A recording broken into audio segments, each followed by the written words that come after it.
Hello, you wonderful people, and welcome to another episode of Crime Centric. This being a show where I talk about crime dramas that I watch. For today's episode, I'm going to talk about the season 1 finale of Leverage Redemption. A great season finale. A lot of really interesting things went down in this episode, so let's break it down. This might be my favorite episode of the season. I loved it so much because it had such a weird opening, and I was like, I thought like, I didn't know what to expect from it when that whole situation of like, oh yeah, like you see Sophie and Parker and Elliot play things out at the beginning. I'm like, what is this? And then it's like, yeah, here's the mastermind. He's like, because I'm the mastermind. I'm like, what? At first I thought that was supposed to be Harry. Like, I thought he was embellishing this story to someone he was telling, but it's like, no, it turns out someone's written a book about their exploits. And obviously it comes at the worst time to a certain extent because Sophie's, it's in her and Nate's anniversary. Not of the anniversary of them getting married, their anniversary when they first met, which I love that so adorable. Because there was that,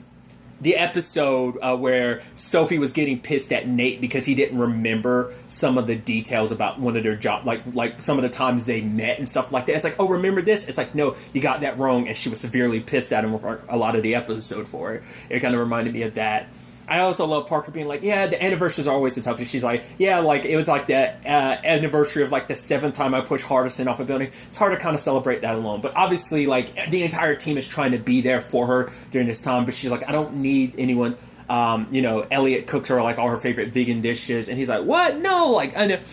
And like I love too that this episode kept answering a question I had, where it did seem like I kept being like, yeah, Parker's usually the mastermind, but she's kind of been taking like a step back and leaving it to Sophie. It didn't even cross my mind until Sophie explains it this episode, being like I don't know what you guys are doing. The fact is, Parker, you've kind of stepped back and let me run the cons in the job. She's like, what? No, I was like, right, that would make sense, because it did seem like I was saying, it did seem like Sophie was kind of taking the lead. And it's like, no, that was by design. That's so interesting. Like I said, I didn't even really think about that. So I really like that. Because that kept being a question I kept bringing up, like, why Parker wasn't taking more of the forefront, why it seemed like Sophie was. But once again, that's by design. Because they wanted her to have something like, keep her occupied with work. Once again, it's interesting because that's the same thing Nate did. Like, rather than kind of dealing with a lot of stuff, he just dived into work. They were kind of almost taking that and applying it to Sophie. Granted, Sophie doesn't have, like, the anger burning inside of her like Nate did. Nate had, like, a vendetta, vengeance to kind of go after. Like,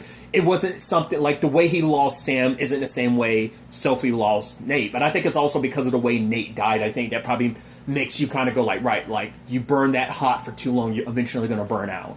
So maybe I'm sure that compensates it a little bit, or like her not going that hard. But even like Harry coming in and being like, hey, I got that film of yours that you really like, that super obscure film of, it's like, oh, we can have a movie night. And she's like, guys, just let me shop and let that be my way of coping. But then Brianna Hardison found out about the book, and he sent it over to Brianna. Because the algorithm that came up last episode of like, right, we know Hardison like scrubs everything related to them from the web. I guess it also makes sense considering like, in season 5, he had to come up with new identities for them in the original show because all of their aliases got burned. I mean, hell, like the FBI, a whole bunch of like local law enforcement and stuff like that were looking for them. Like at Nate's place, So I guess it makes sense of like, right, we're going to make sure that we scrub like all records of us off the internet and stuff like that. It also helps with their job. The only people they want to be able to get in contact with them is their clients. But Elliot hates that in the book that like all he is the hitter. He's like, no, I'm much more than that. Because we have seen Elliot put on his, figuring things out hat, his grifter hat. So it's like, yeah, like I'm more than just the hitter. And then like I love that Parker is just pissed about being considered legendary. She's like, really? And he's like, yeah. And then Brianna's like, is this stuff about Hardison true? And then Elliot and Parker look at each other, he's like, no. And then Parker's like, page 42 is true. It's like, it's not all accurate, but it's accurate enough to be dangerous because it not only exposes them, but it exposes all their clients. But then Sophie kind of got off easy because she's not in the book at all. Because whoever this is knows enough for it to be a problem, and that's what bothers her the most. It's like, for her, the sad thing is for her, it's like, I mean, once again, it's like the anniversary is when they first met. It's like, I shot him, but I mean, he shot me, but I shot him too, which we saw that when like they first met in the original series, like reminiscing about that's really sweet. But for Sophie, it's like this reminds her. It's like here's like when you see someone in the distance, and it's the person that you want to see more so than in any world, and more so than anything in the world. And then they turn around, and obviously it's not the person. It's like for her, it's like this. It's like she's seeing Nate in the distance, and it turns around, and it's this fake Nate. And so I thought that was such an interesting development. But obviously, this book, these are early copies, so they haven't really been fully published yet.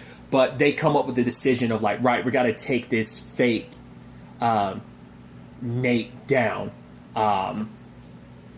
because this could expose everything that they do, So they take over that station where he's getting interviewed, and like when Brianna first meets fake Nate, it's not who they thought he'd be, and it's like, oh, he's kind of just like some Joe Schmo, and he had never thought about the ramifications of what he did until like Sophie started grilling him about it, where it's like, right, like the fact of the matter is all those dangerous people now know that you were responsible for taking him down. To be fair, Nate ended up, gloating in front of a lot of people. They know his face, they just never knew his name, especially now that the entire team's info has been scrubbed from the internet, like from the web and stuff. So like that kind of helps them in the long run. So that, I mean, to be fair, they've been in a position because of Dubinovich being the first, I'm butchering his name,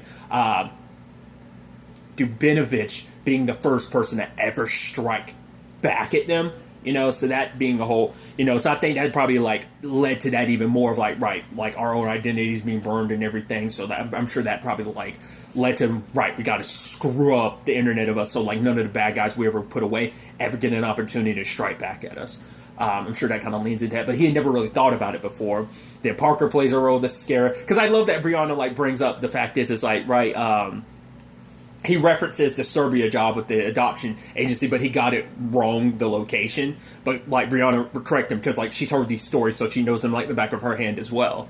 God, there was another reference too that I was like, oh, I got so giddy hearing it. I don't remember what the other reference was. Oh, right. Because we found out, well, later on when we find out the truth about this fake Nate, basically he pretended to be the real Nate because he wanted to be, he's like, I'm boring. I know I'm boring. I'm very, very boring. So to not be boring, he pretended to be Nate. So he took a lot of the stories Nate told him and spun them off as his own. And he references the dagger.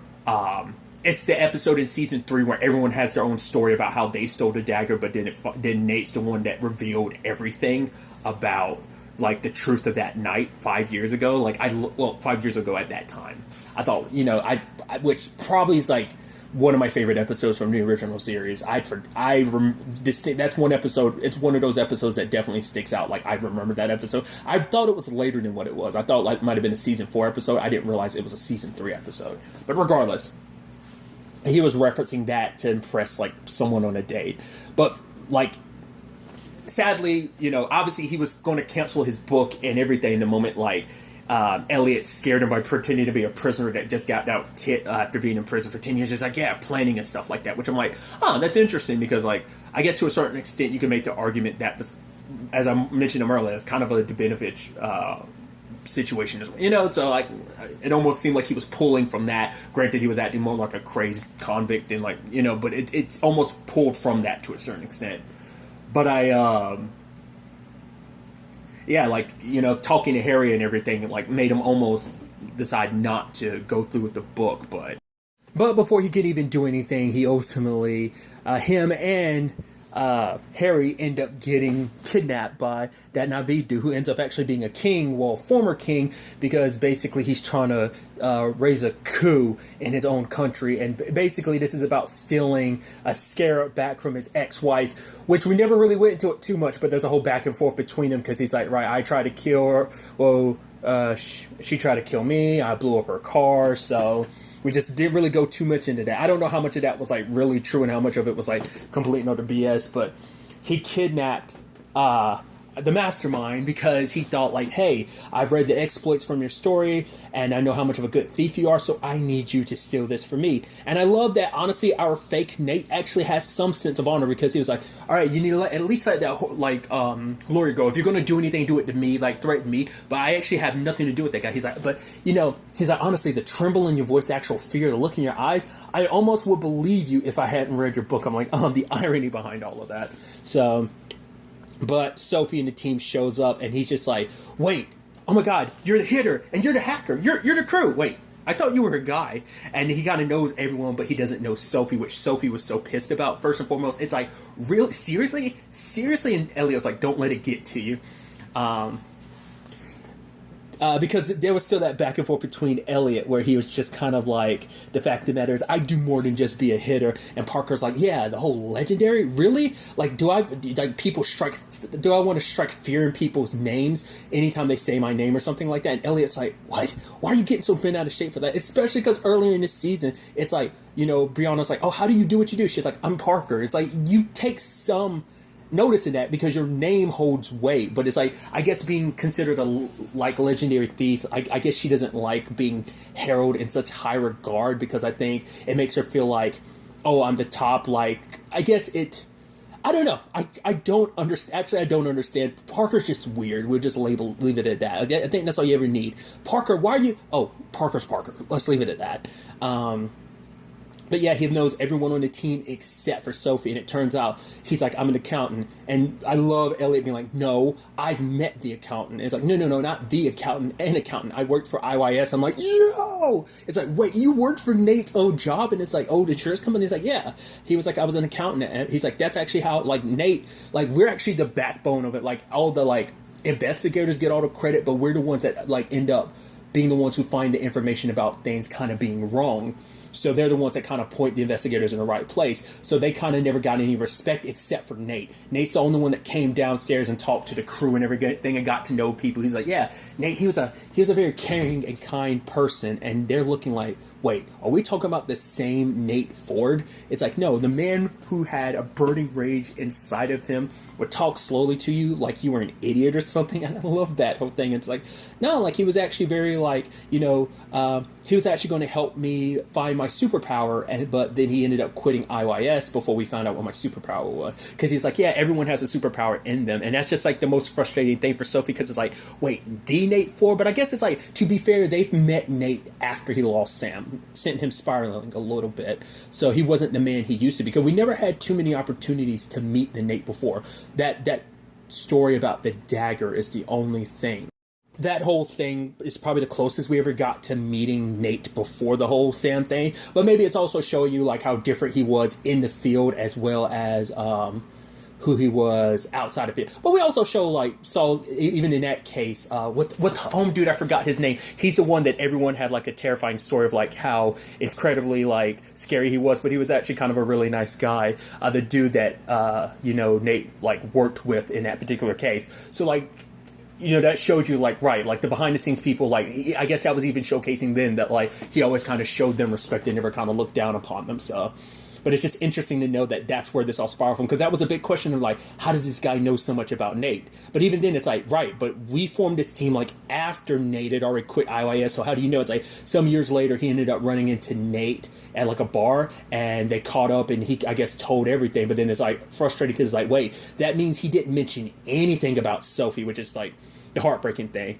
So initially they were just going to not steal the scarab and just kind of get away from all of this and just rescue Harry, which Parker went to go rescue Harry, but it's like, no, don't rescue him. Actually leave him tied up. In fact, Parker ended up tying him even tighter, even leaving her taser with Harry. He's like, whoa, I'm not going to put that in my pants and stuff like that. So I love that Parker went overboard, just had to tie him even tighter. He's like, no, those were tighter than before.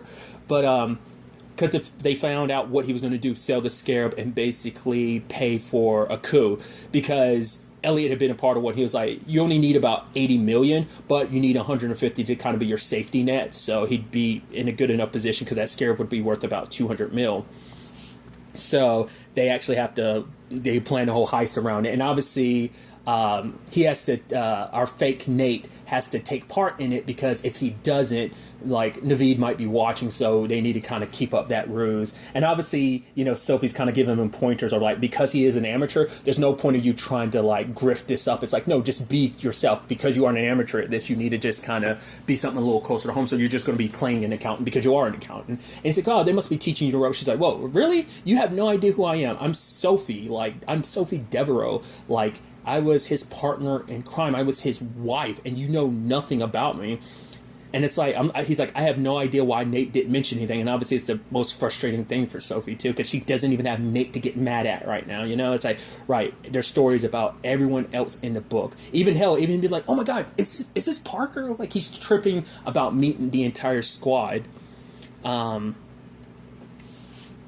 also love the whole bit with Elliot, with Liliana, that whole bit where he's just like luring her away, and he's like, right, I'm a CIA agent. I was given orders, but I'm going to do the first thing, something I've never done in my entire life: disobey orders. It's not the same thing, but it makes me feel like he's obviously doing a stereotype, but it feels a little Jack Bauer-ish, not fully, but it kind of feels like that, like the rogue agent doing his thing just to get justice. He's like, the moment I saw your picture and everything, and she's falling for him, you can see like her like getting flustered, and the pitter patter of her heart, you could definitely tell.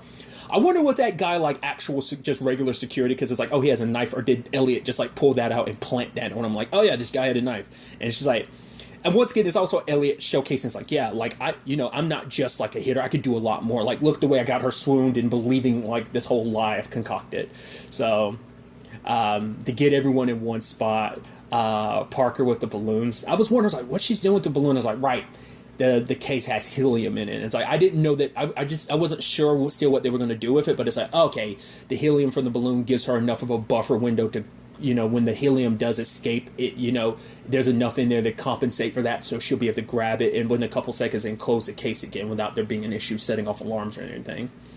So I thought that was fascinating. And so, obviously, our fake Nate didn't really know the ramifications of what he did, because he got fired, or, from his job a while back, so, like, he needed some money, so he decided, like, telling these stories and publishing this would get him the money necessary, so... I also love that they ended up discovering his superpower is how, once again, he said it, I'm boring.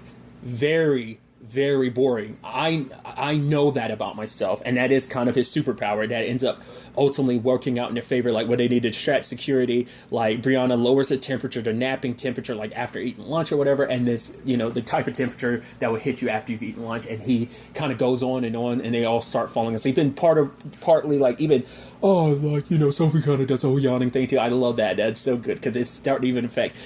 That's impressive. Your superpower not only affects the people, it affects everyone. No one's immune to your power. I love that. I love the whole thing where she's like, all right, calmly and collectedly walk out, and he's like, okay, and he just kind of scrams a little. I love that. Also, the way Elliot left things with Liliana, like, it's like, I have to save you, even if it's from myself. Like I said, being so over the top and dramatic, I love it.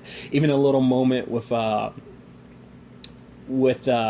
Parker kind of setting off the alarm because she sucked in some of the helium, and then the balloon dropped on the ground. But they managed to get away. Naveed ended up taking the Mastermind, the fake Nate, anyway, to get the Scarab. I also love at the same time Harry's doing his own thing, convincing the guy, like, hey, like, the fact of the matter is you're planning to get paid and stuff, like, all right, like, he's like, I've helped out a lot of people like Naveed. The fact of the matter is the thing that they're really good at is not paying the people they owe. He's like, so let me set you up with this IRS, and that way, like, automatic transfer payment to you. And, like, I love, like, Harry doing this thing. I also love the reason why he had to go through on his route is because he dropped the taser. Granted, it worked in the long run, but I love that he had to, and even later on, Parker's like, you didn't lose my favorite taser, did you? And he's like, now about that taser. But I love how that whole situation unraveled, because the Mastermind had mentioned earlier about, like, the insurance situation that Liliana had set up beforehand. It's like, right, he's like, she had gotten set up an insurance thing, like, that thing's worth like $200 million. Like, the payout for that should be like 3 times as much as like what she would be getting. So it's like, why would she, she filed the wrong paperwork. But then, like, he figures it out, and ultimately it's like, I mean, he might be just an accountant, but he figured it out too. It's like, and he smashes it because it turns out it was a fake. She sold the real one off like so long ago, so that's why she had such a low rate insurance policy on it.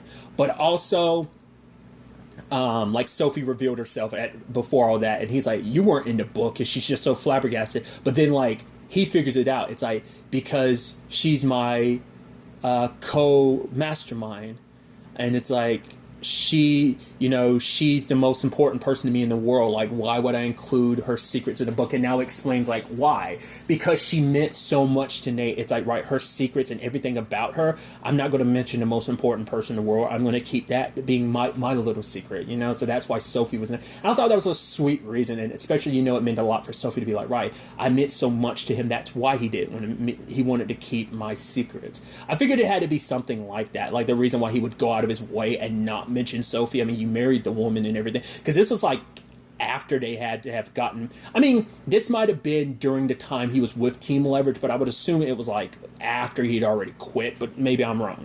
Maybe, who knows? It definitely was some point after the team had been formed, so whether it was after he had quit at some point in time, but that was really, I thought that was kind of sweet. And obviously he doesn't have the money because they drained the 10 million that he had into, so after getting all that banking information, so that worked out. So the guys are trying to kill him, and it's like they're drifting away, and I love as he's walking, he's like, the fake Nate, it's like the hitter, the hacker, the thief, and a Sophie. I'm like, yeah, not even just the grifter, a Sophie.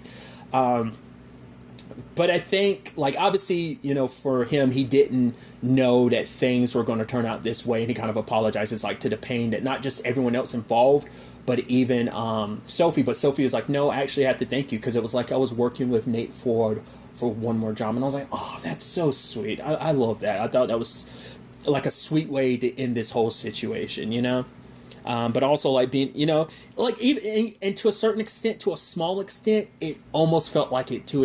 And I think that's the feeling it's supposed to give you, almost like it's like having the OG team back together again like that. It actually is pretty dope.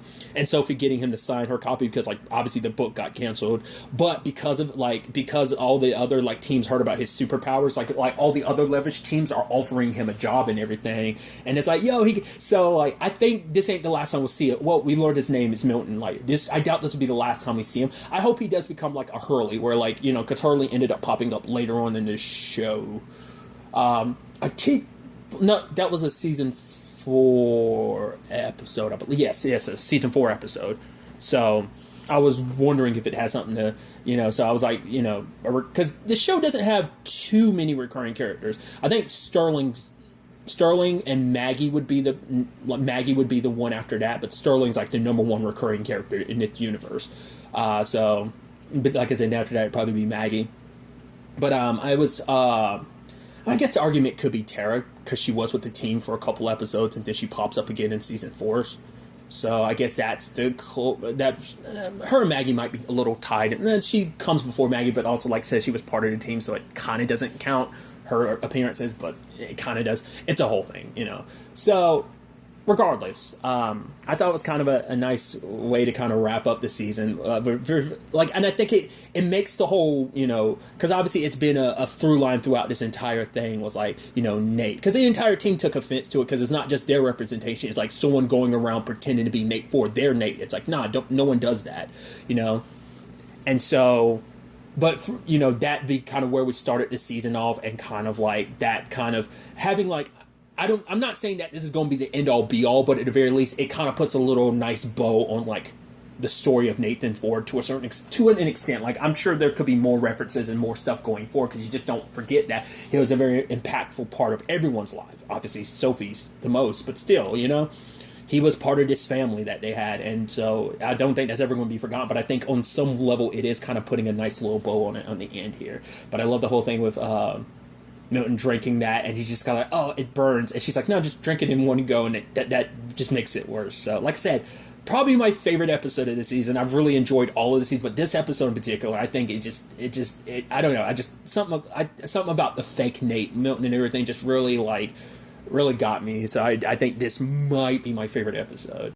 So I said the season 1 finale because I just looked it up. I was wondering why this was 8 episodes, but it turns out it's because this is actually part 1. They've actually split the season, so part 2 is going to come out, from what I was reading, sometime during fall. But at the time of recording, it's July 18th. There's no talk about like release dates for that, or even if there isn't going to be a season 2. But it's nice to know, like, okay, so I won't have to wait long for more. So this isn't like necessarily the end of the season. Cause I felt like there's still a lot more but I thought this just kind of like the starting point, because season 1 of the original show was only like 10 episodes. So I thought we were kind of going in that vein, but the original show, most of its seasons with the exceptions of 4 and 5 were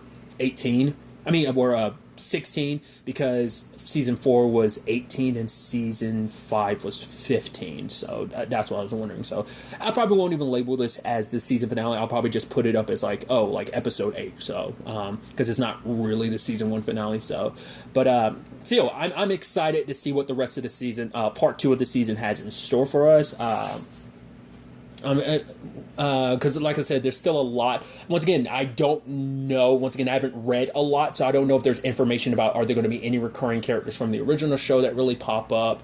Once again, like, they went through the trouble of referencing Harry's daughter, so I'd have figured at some point in time she's going to pop up, maybe the back half of the season. But I'm excited to see what other cases come our team's way, what other developments happen for, like, because I said Brianna and Harry last episode. I was like bringing up like they're probably going to get the biggest development because they're the newest characters. But I'm sure because we've already developed everyone else's characters over the course of the original show, so their development is probably going to take a little more top priority, but it doesn't mean we're not still going to get little development here and there with everyone, just of where they are, as well as we still haven't fully dived into the Leverage international aspect, so we will probably get some crossover in that regard of like seeing what the other teams around the world are doing, maybe even cross paths with like some international teams wanting to work with the OGs, so getting, I think that's very neat way to handle things too. Like if they did do that, like it's like, hey, here's a team wanting to learn from the best, and it's like, oh, they kind of have to go toe to toe with an international team, kind of like there's that dude back in season 2 when it was all those people, including like Chaos, but it's the dude that Sophie knew back in the day. Like she worked with him; they were kind of a team. Like when his team and Nate's team go toe to toe back in season 2, like something like that. I'm curious, like, will this show kind of have its version of that, like kind of a little bit of competition between two teams, but they're kind of both leverage teams. You get what I'm saying? So, but like I said, I'm very excited to see what the second half of the season has in store for us. But really, that's all I want to talk about. So the next time we meet, be happy, be safe, live life to the fullest, and enjoy it. Good day and goodbye.